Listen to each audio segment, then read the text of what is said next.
anatomi. Hari ini kita akan membahas tentang menyambung dari materi sebelumnya yang membahas mengenai persendian dan persambungan. Apakah teman-teman masih ingat apa itu fleksi, ekstensi, pronasi, superior, kemudian rotasi dan lain sebagainya? Ini harus diingat karena kita nanti akan berhadapan langsung dengan subjeknya adalah manusia, siswa ataupun atlet. Dan ketika terjadi dislokasi, maka teman-teman sudah bisa menyikapi hal tersebut. Kemudian dalam video ini kita akan membahas mengenai miologi. Miologi adalah ilmu pengetahuan yang membahas tentang otot. Mio sama dengan muscle atau musculus atau otot, dan logi adalah ilmu pengetahuan. Maka miologi adalah ilmu yang mempelajari tentang otot. Alat-alat gerak atau lokomotor aparatus dalam tubuh manusia dapat dikelompokkan menjadi dua, yaitu satu, alat-alat gerak yang pasif atau yang digerakkan. Kemudian yang kedua adalah alat-alat gerak yang aktif atau yang menggerakkan. Alat-alat gerak pasif atau yang digerakkan ini terdiri antara lain dari jaringan tulang, jaringan rawan, dan jaringan ikat. Sedangkan untuk alat-alat yang aktif atau menggerakkan, contohnya adalah jaringan otot dan saraf, termasuk kelompok alat-alat gerak yang aktif. Tulang-tulang di dalam tubuh manusia tidak dapat digerakkan apabila tidak digerakkan oleh otot-otot yang berkontraksi, yang mendapatkan rangsangan atau perintah yang disampaikan ke otot melalui jaringan saraf. Nah, kemudian komposisi kimia dari otot ini ada 75% dari air, 20% itu protein, dan 5% mineral dan garam. Dan garam yang di sini bukan yang organik atau anorganik. Nah, kita masuk ke yang ada di gambar teman-teman. Ada macam-macam otot. Dalam tubuh manusia terdapat 3 macam otot, yaitu yang pertama adalah otot polos, yang kedua otot jantung, yang ketiga otot lurik. Kita akan membahas yang pertama, yaitu otot polos.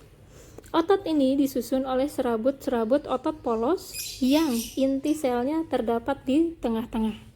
Serabut-serabut otot tidak mempunyai garis-garis melintang. Maka karena itu otot ini disebut dengan otot polos. Kemudian yang kedua ada otot jantung. Otot jantung atau kardiak, jika dilihat dari strukturnya ia termasuk otot lurik. Sedangkan jika dilihat dari fungsinya ia termasuk otot polos. Yang ketiga ada otot lurik. Otot ini disebut otot lurik karena mempunyai garis-garis melintang. Otot ini sering juga disebut otot kerangka atau skeletal muscle. Karena sebagian besar otot ini berlokasi pada tulang kerangka. Kemudian ada serabut otot. Ini didapati ada 2 jenis serabut, yaitu yang pertama adalah serabut yang berwarna putih. Serabut ini tebal dan mempunyai sifat dapat mengkerut secara cepat. Oleh karena itu disebut serabut kedutan cepat atau disebut juga glikolitik cepat. Kemudian ada serabut yang berwarna merah atau red. Serabut ini tipis dan mempunyai sifat dapat mengkerut secara lambat. Oleh karena itu disebut serabut kedutan lambat atau slow twitch. Dalam otot seseorang, prosentase kedua jenis serabut ini banyak ditentukan oleh faktor keturunan atau genetically. Namun melalui proses latihan yang sistematis dan intensif, prosentase ini dapat berubah. Hal ini terjadi karena proses latihan yang sistematis dan intensif akan menyebabkan serabut-serabut otot dapat beradaptasi secara metabolis, sehingga mereka menjadi lebih efisien dalam menggunakan oksigen.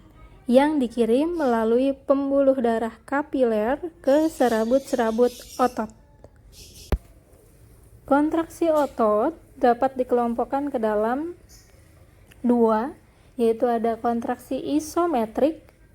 Iso itu sama dengan sama, kemudian metrik sama dengan ukuran. Maka kontraksi isometrik disebut juga dengan kontraksi statis. Dua, kontraksi isotonik. Kontraksi isotonik disebut juga dengan kontraksi dinamis. Otot-otot pada gelang bahu dan lengan. Gelang bahu dan lengan merupakan suatu kesatuan dan mempunyai kemungkinan gerak yang kompleks dibandingkan dengan bagian-bagian tubuh lainnya. Hal ini sesuai dengan fungsi dan peranannya sebagai alat gerak tubuh di bagian atas. Otot-otot pada gelang bahu ini dapat dikelompokkan ke dalam 5 jenis otot. Yang pertama adalah otot-otot yang menghubungkan tajoduri atau prospinosus dengan bahu. Yang pertama ada otot kerudung atau muscular trapezius. Yang kedua ada otot bentuk belah ketupat atau muscular rhomboideus. Yang ketiga ada otot pengangkat belikat atau muscle levator scapulae. Kemudian otot yang menghubungkan antara tulang lengan atas atau os humerus adalah otot punggung lebar atau muscular latissimus dorsi. Yang ketiga ada otot-otot yang menghubungkan tulang-tulang rusuk dengan bahu, yaitu ada otot dada kecil atau muscle pectoralis minor, otot gergaji depan, muscle serratus anterior, otot bawah selangka, muscle subclavius.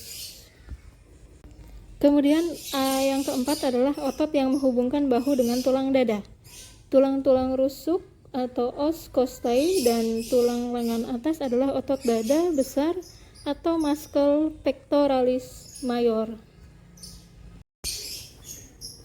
Otot yang kelima adalah otot yang menghubungkan tulang bahu dengan tulang lengan atas, yaitu ada otot segitiga atau muscle deltoideus, otot lengan bulat besar atau muscle teres mayor, otot atas balung tulang belikat atau muscle supraspinatus, otot bawah balung tulang belikat atau muscle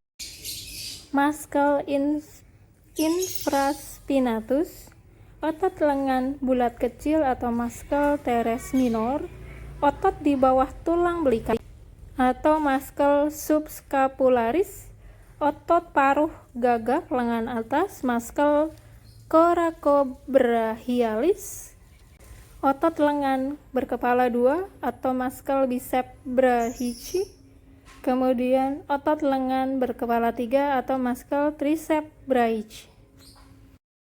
Otot-otot yang berada di sekitar sendi pangkal paha ini ada 5 bagian depan.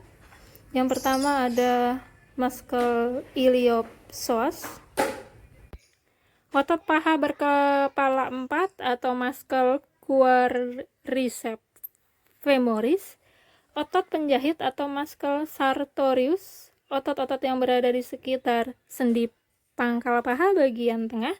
Ini yang kedua adalah otot bentuk sisir atau muscle pectineus. Dua adalah otot lampai atau muscle gracilis. Kemudian ada muscle adductor longus. Kemudian ada otot penggerak paha ke tengah. Kemudian ada otot penggerak paha ke tengah besar atau muscle adductor magnus. Kemudian yang ketiga adalah otot-otot yang berada di sekitar sendi pangkal paha bagian belakang, yaitu ada otot bokong besar atau muscle gluteus maximus, otot paha berkepala dua atau muscle bicep femoris. Kemudian ada otot setengah urat atau muscle semitendinosus. Kemudian ada otot setengah selaput, muscle semimembranosus. Kemudian yang keempat ada otot-otot yang berada di sekitar sendi pangkal paha bagian samping. Ada otot bokong tengah, muscle gluteus medius. Ada otot bokong kecil, muscle gluteus minimus. Kemudian ada otot penegang selaput paha, muscle tessos fascia latae. Dan yang kelima adalah otot-otot yang ada di sekitar sendi pangkal paha bagian dalam. Kemudian yang pertama ada otot piriformis, kemudian ada otot gemellus atas, ada otot gemellus bawah, ada otot penutup dalam, ada otot penutup luar, dan otot paha bersisi 4 atau muscle quadratus femoris. Terima kasih sudah menyaksikan video ini, semoga bermanfaat. Sehat selalu untuk semua. Wassalamualaikum warahmatullahi wabarakatuh.